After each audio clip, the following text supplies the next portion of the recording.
တမိုင်းမှာအင်အားကြီးမှဆုံးမျိုးသမီးခေါင်းဆောင်တယောက်ကိုပြောပါဆိုရင်ကလီယိုပက်ထရာဆိုတဲ့အီဂျစ်ပြည်မှာကိုပြရပါမယ်။သူမဟာရောမအင်ပါယာကြီးရဲ့အာဏာရှင်နှစ်ယောက်စလုံးကိုချုပ်ကိုင်နိုင်ခဲ့တဲ့အီဂျစ်ရဲ့နောက်ဆုံးဘုရင်မဖြစ်ပါတယ်။အများစုကသူမကိုရုပ်ရည်လာပါတဲ့သူမျိုးဆွဲတတ်တဲ့သူလို့ထင်ကြပါတယ်။တကယ်တော့သူမဟာဘာသာစကား10မျိုးကျော်တက်မြောက်ပြီးအင်ပါယာတစ်ခုလုံးကိုဆွဲကင်လုပ်နိုင်ခဲ့တဲ့ထက်မြက်တဲ့မဟာဗျူဟာပညာရှင်တစ်ယောက်ပါ။ဒီနေ့မှာတော့ကလီယိုပက်ထရာဘုရင်မနဲ့ပတ်သက်တဲ့အကြောင်းအရာတွေကိုတင်ဆက်ပေးသွားမှာပါ။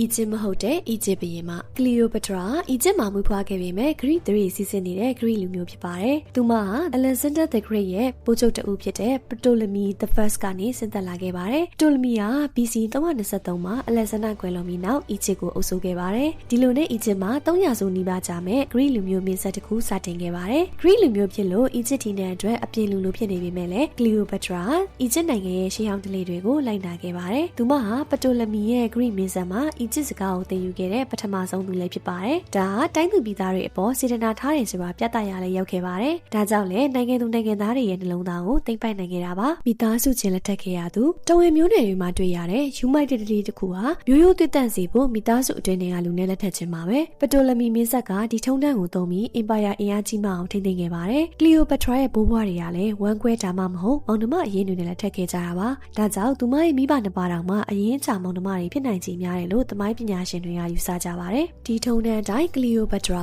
အရွယ်မရောက်သေးတဲ့မောင်ရင်းနှစ်ယောက်စလုံးလက်ထပ်ခဲ့ရပါတယ်။သူတို့တယောက်စီဟာအုပ်ချုပ်ရေးကာလအသီးသီးမှာခင်မွန်းတစ်ဖြစ်လဲပူးတွဲအုပ်စိုးသူအဖြစ်တာဝန်ယူခဲ့ကြပါတယ်။ယောမတွေရဲ့ဝါဒဖြတ်မှုကိုခံရသူယောမတွေကကလီယိုပက်ထရာကိုနိုင်ငံရေးမှာလိမ်ပိုင်းဆိုင်ရာအလှပကိုအသုံးချသူပျက်စီးယူရင်းနေသူလို့ပုံဖော်ခဲ့ကြပါတယ်။ဒါပေမဲ့တကယ်တမ်းကလီယိုပက်ထရာကိုနာမည်ကြီးစေတာကရုပ်ရည်ထက်ဉာဏ်ပညာဖြစ်ပါတယ်။သူမဟာဘာသာစကား12မျိုးလောက်ပြောနိုင်ပါတယ်။သင်္ချာတသနိကဗေဒဟောပြောခြင်းပညာနဲ့နက္ခတ္တဗေဒစတဲ့ပညာရပ်တွေမှာကျွမ်းကျင်ခဲ့ပါတယ်။အီဂျစ်မတန်တွေကသူမကိုပညာရှင်တွေရဲ့အစဉ်အတန်းကိုမြင့်တင်ပေးခဲ့သူပညာရှင်တွေနဲ့အတူဆွေးနွေးရတာကိုနှစ်သက်သူလိုတောင်ဖော်ပြခဲ့ပါတယ်။ဒါအပြင်ကလီယိုပက်ထရာရုပ်ပိုင်းဆိုင်ရာအရာလှပလုံးသူမဟုတ်ဘူးဆိုတဲ့အထောက်အထားတွေလည်းရှိပါတယ်။သူ့ပုံဒင်္ဂပြတွေမှာယောက်ျားဆန်တဲ့မျက်နှာနဲ့နှာခေါင်းကြီးကြီးနဲ့ပုံတွေကိုကြည့်ရင်သိနိုင်ပါတယ်။တချို့ကတော့ကလီယိုပက်ထရာသူ့အကြောင်းဝါဒဖြတ်တာကိုတုတ်ပြန်မှုအတွက်ရည်ရွယ်ချက်နဲ့ဖန်တီးခဲ့တာလို့လည်းပြောကြပါတယ်။ရှေးစာရေးဆရာပလူတာကတော့ကလီယိုပက်ထရာအလားရုပ်ပိုင်းဆိုင်ရာကြောင့်မဟုတ်ပါဘူးတဲ့။ချိုသားတဲ့စကားပြောတဲ့နဲ့ညှို့အားပြင်းတဲ့စက်တည်ရှိမှုတွေကသာသူ့ကိုဆွဆောင်မှုရှိစေရလို့ဆိုခဲ့ပူပါတယ်။တိုင်းပြည်အတွက်အချစ်ကစားပွဲဖန်တီးခဲ့သူ